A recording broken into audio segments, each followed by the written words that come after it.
Let me get you to sign this before I forget that you're okay with me interviewing you. And hey, what was your maiden name? What? I knew that. How long have you lived in this house? I was born in this house. Okay, I was thinking maybe you were born next door. You were born in No, this house? I was born in 26. Now, my oldest brother was born in that house, the two-story house. Oh, okay. That was in 11. Okay. And then my other brother was born in 13, and he was born in this house, because the house was built in 12. All right. And then I didn't come along until 26. Okay. So you just have the two brothers and you? Mm-hmm. Okay. And they're Both they're dead. not still alive. My grandfather built that house, and my daddy built this house. What year did your grandfather build? Do you know? 1895. He married a Smithwick. My grandmother was Indiana Isabella Pocahontas Smithwick, and she married a white. Okay, she was from up in the Orange community, and he taught school up there. There was an academy up there called Orange Academy. Yeah. Okay, he taught school up there, and he did a lot of farming, and then he also had a cotton gin up there at Orange. Yeah. He was when he died in 1909, he was on the city council. And hit the property until my uncle and aunt died was from this road down to Harmon Field. Yeah.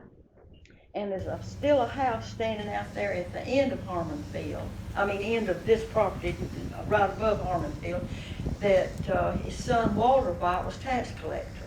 And he died around in the early 30s. But that house is still standing. And I don't know, it was built around 40. Most of these houses over in here are around 100 years old. Oh.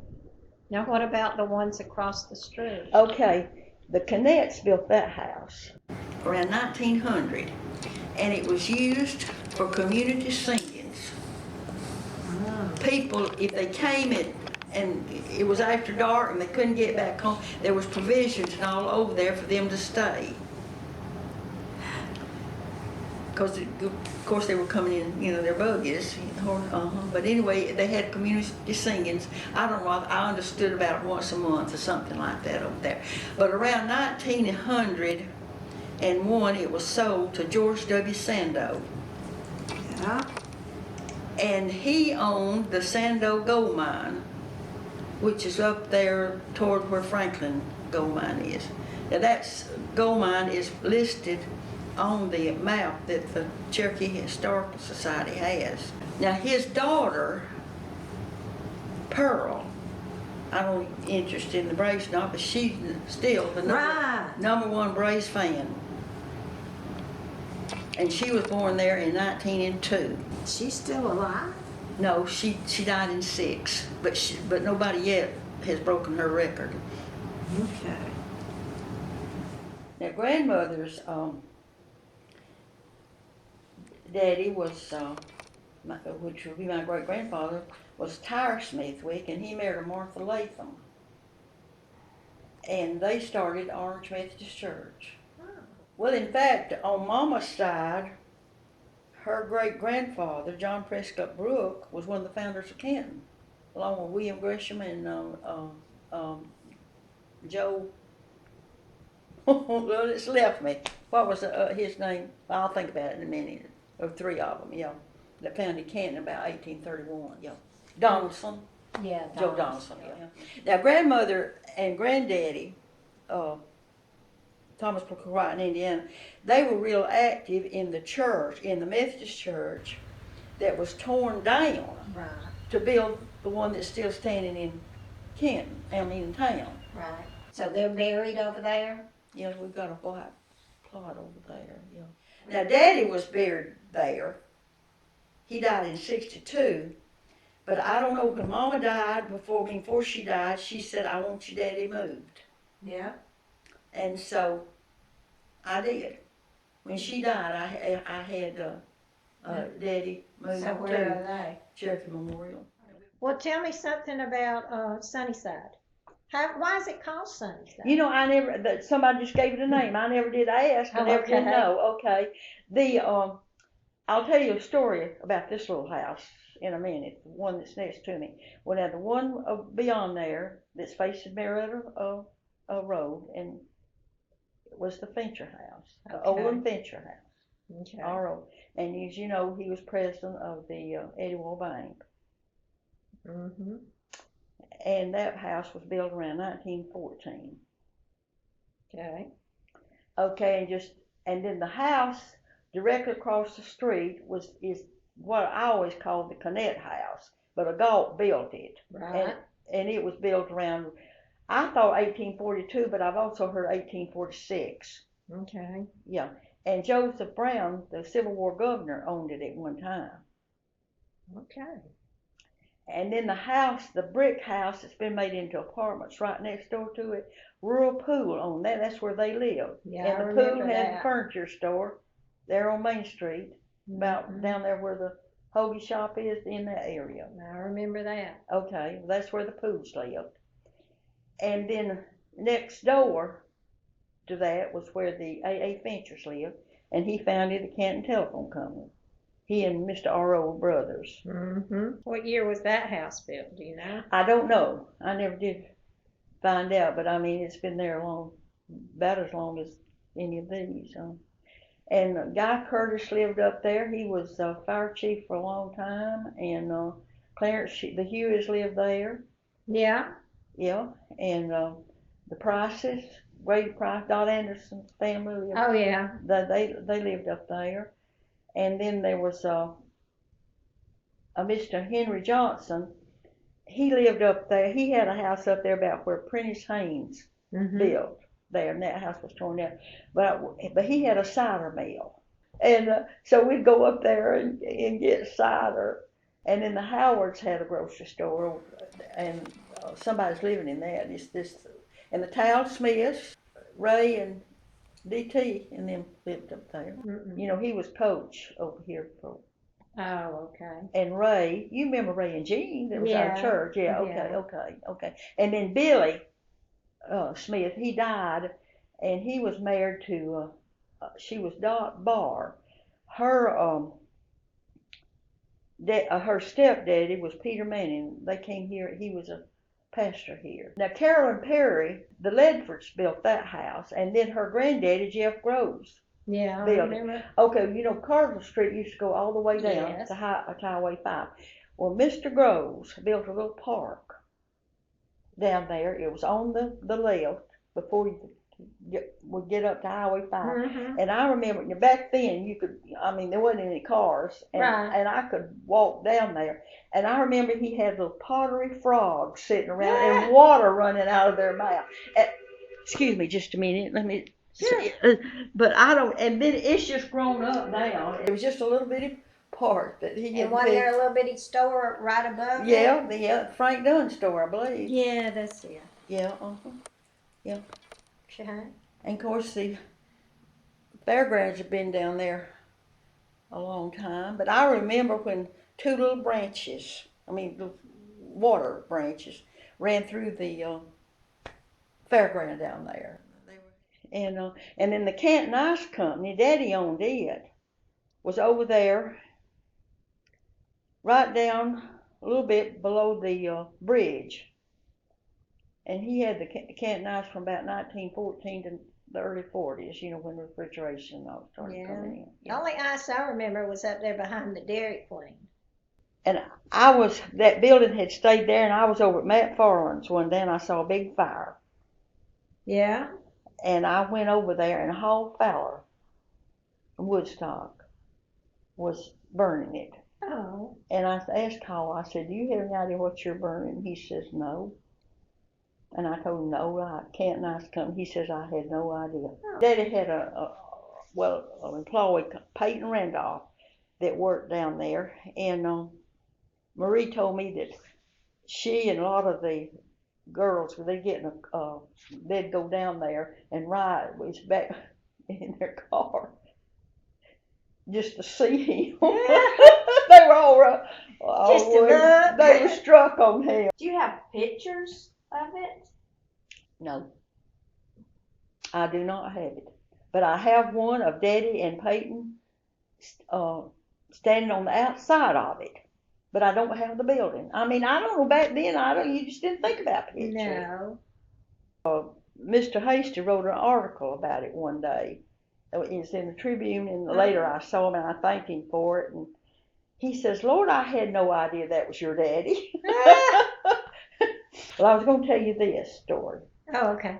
And I reckon it's been long enough to talk about it. Okay, that used to be a cornfield. Behind you? Behind me.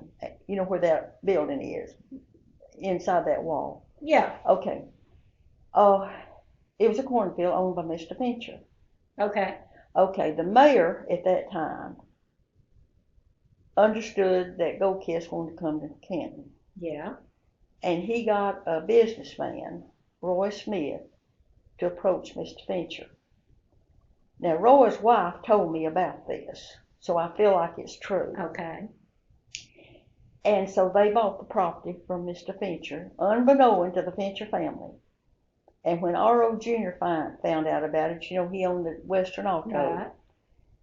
He approached them and tried to buy it back at a profit, and they wouldn't sell it. So that was, Gold Kiss built that out there, and they handled the eggs, is what it was. And of course, it's been an eyesore since, but it's part of that grandfather clause, and you can't do a thing about it.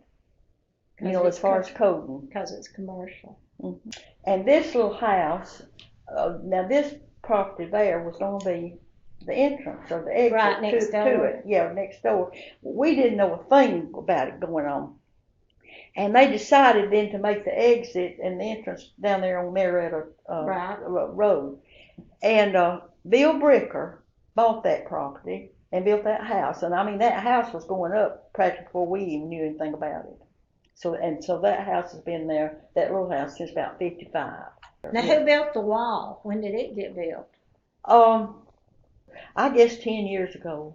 Oh, okay. The one that still owns it, I reckon, Salvador Gonzalez. He was the pastor. And he's the one that had bought this house and let it go down. Right. And then he sold it back to if they had to sell it back to the person that he bought it from, I thought maybe they'd gone through a bank. But this Italian had bought it and sold it to Gonzalez, and Gonzalez was paying him, and he reneged and quit paying, so the Italian took it back over, and so evidently he's the one that has sold it to Latimer. Okay, so all three of those houses now belong to Latimer. I don't know about the one down here on the corner. Oh, okay. It was for sale about a month ago, and then the for sale sign's gone, but I know one day there was a lot of people down there, and I don't know where it was sold or not. And what year was it built? About 14. The Maldens lived there. Did you ever know Frances Peacock? Yeah. Yeah, that's where she was raised. Oh. All those duplexes are built around that Canette house, and that house built in 1840. I understand chickens are running around up there. Now, is that the house that Jack called the Jeb Galt house? A Galt built. There were two brothers that lived there, Walt and Ott. Do you remember Ott? Canette that sang bass in our choir? Mm-hmm. Okay, and then there was Sally or Sarah and Alma. There were two brothers and two sisters that lived there after their parents. And so Miss Sally was the last one that died. And Miss Canette was a McClure. And I can remember when Coppermine Hill didn't have a house on it except the Elrod house. Which one was the Elrod house? The one that's catty-cornered. And he was foreman of the mines. It's still there. As you go up the hill from here, it'd be on the right.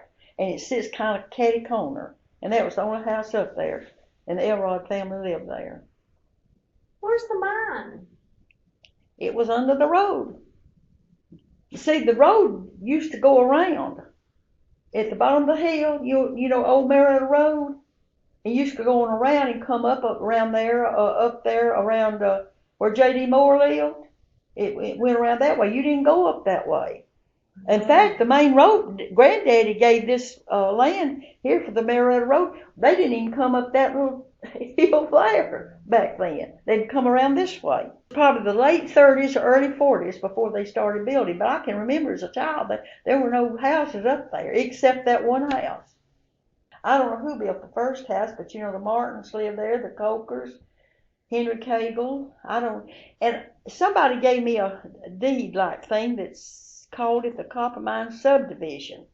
But it was not built because people just built their own houses up there. It never was a subdivision to my knowledge. But it was around the middle 30s or something like that. I was probably 7 years old, but I still remember it. So the copper mines were on the right side of the road or the left? No, the copper mine was under the main road. Under that road, under where the road is now. Yeah, where the road is now. And you see, you went around. You know where, like I said, Old Marietta Road, you didn't go up that way. You had to go around Old Marietta Road. Well, there's still part of Old Marietta Road up there. There, but the interstate's blocked right. at one end there. You can't go on through. Yeah. Yeah, but there's some houses. You know, Lee Burks lived out there. And there was another Malden family. You remember Ruth Hamby? Yeah. Okay, her family lived out that road. And that store down yonder, I mean, it's still standing, was a John Page store. Page Grocery. Did y'all walk in there and get food? Yeah, that's where we bought most of our food from there. Or we didn't have any supermarkets. No. Back then. No. But it's a Junior Green. Did you ever know Thad? Yeah. That'd be his daddy. Had a lumber thing right around the curve there, and he built that house that's right around the curve. Now, what about that house that's below the Cadet house? It's been there a long time. That was the Frank Brown house. Now, do you know Wayne Brown that's a pharmacist? Yeah. That'd be his grandfolks okay. on that house. Okay. He had an Aunt Elizabeth that married Guy Darnell. Yeah. Okay. And another one, Sue, that married Harold Booth from Woodstock. Yeah. And then there was Austin and Ralph. Any idea what year that house was built? No, I don't. But Wayne, is Wayne still over there at the drugstore? I don't know where Wayne is. He was at Northside, but I don't know if he's still there. I don't know if he's still over there. I don't know. But it's been there ever since I've known. And there's a house down there, the last house on the right down that way, a Castile family lived there. I don't know whatever happened to them. That would have been right across from the grocery store. And there's a road between that house and some other houses that went up to where the Reed house. You remember Doris Reed Frazier? Doris Frazier? I remember Doris Frazier. Well, she was Reed. Okay. And that's where, and that house was about that old. And the Buren Bagwells lived out there in one of those houses. Randall and them grew up. They were about 13, 14 years old, I guess Randall and Wayne were when they lived out there. And then Maisie Harbin lived out that way too. Yeah. Johnson, you know. Yeah, Maisie, yeah. Mm-hmm. When she was growing up. And did I tell you about what's happened to all this property? No. Okay. I had been talking to Steve Green. I didn't know where they had gone ahead and rezoned that over there. And he said, well, ma'am, that whole area has been rezoned in 2014. He said, even your property has. And I said, well, I haven't seen any yellow signs out. You know, they usually put them. Yeah. And he said, well, there was so many that the city couldn't afford it. So we put it in the legal section of the paper. And I said, who in the world looks in the legal section to see if their property is going to be rezoned? So this place is rezoned that if it could be torn down and put duplexes. What do you know about Southside Cemetery? How did that come to be? Do you know? I understand about the first baby that died over here, the 2-year-old daughter of one of the Gaults, was buried there. And that would have probably been in the 1800s. They built a house around right before 1900 on Scott Mill Road. And that's where the Gaults were living. And that would have been close right to Southside Cemetery. And they might have, I don't know where they started that or not. But their 2-year-old daughter was the first one that was buried there. Okay.